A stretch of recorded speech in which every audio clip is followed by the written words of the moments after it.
4 reasons that disqualify Charles to be king. Number 1, he's an adulterer. Charles committed adultery against his first wife Diana with his second wife and now queen consort Camilla. The British monarch is the supreme governor of the Church of England and is supposed to represent Christ-like values and character. So being the supreme governor of the church, Charles is technically a church official, the highest church official. So in comparison, that's like a pastor committing adultery and then still being allowed to pastor. Well, you might say Charles wasn't king then and wasn't supreme governor of the Church of England, so this doesn't apply. It was in his past.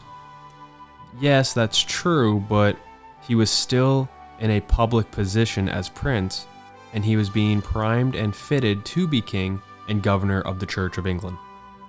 So that would be like a youth pastor or an associate pastor being primed to take over as a lead or head pastor in a church, and then that pastor commits adultery. That pastor would no longer be qualified to be a pastor.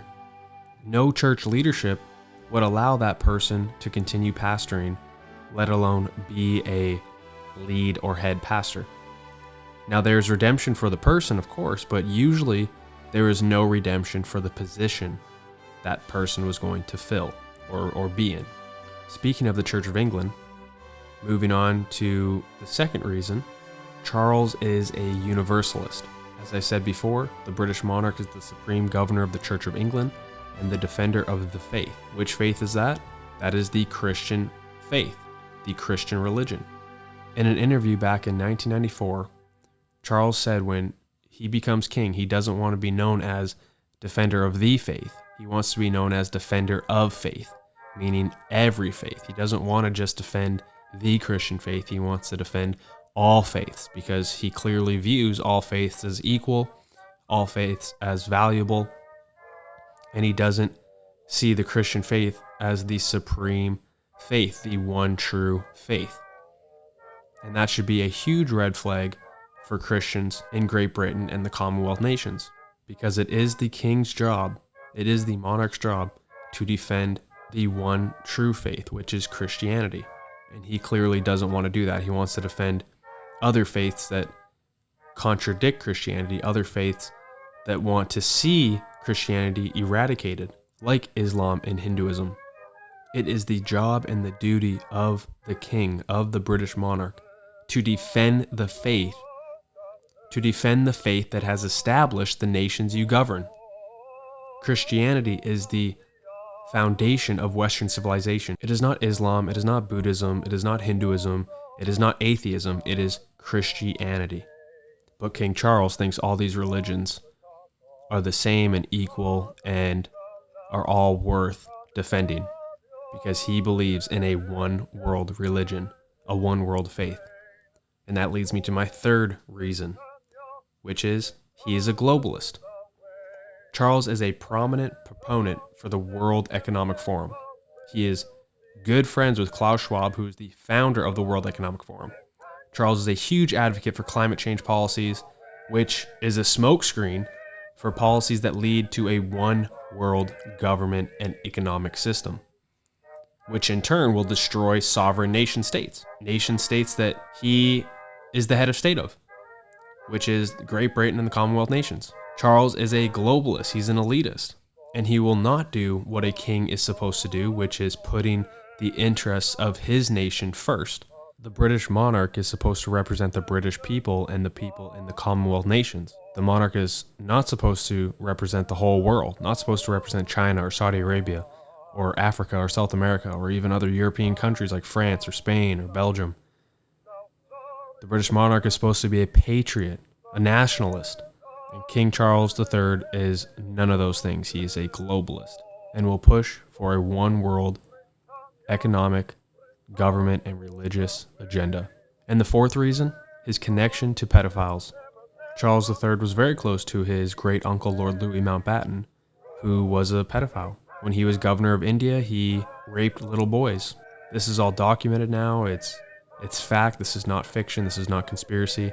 It's documented. He was a sick individual. He had an open marriage with his wife and was a homosexual and a pedophile. And Lord Louis Mountbatten is the one who actually introduced Charles III to prolific pedophile Jimmy Savile, who is also a documented pedophile. This is not conspiracy. This is fact. Charles and Jimmy were best of friends. Charles was going to name Jimmy the godfather of his son William. Jimmy was invited to Charles and Diana's wedding. Charles made Jimmy a high advisor to him, helping him appoint ministers and government officials. When you're so close to someone, when you're best friends with someone, you know their likes, their interests, their character. You know who that person is. So I don't buy that Charles was duped. I think he knew full well who Jimmy Savile was. I think he knew full well who his great uncle was and what they were into. And that's why it's hard to believe that Charles himself isn't into that stuff and isn't a pedophile himself, which I can't prove, but if you hang out with a skunk, you stink like one too. And you are who you hang out with. Also look at Prince Andrew, Charles's brother.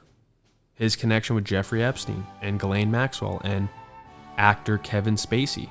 All these people are pedophiles. Ghislaine and Jeffrey Epstein are convicted pedophiles. Kevin Spacey is a homosexual and likes teenage boys.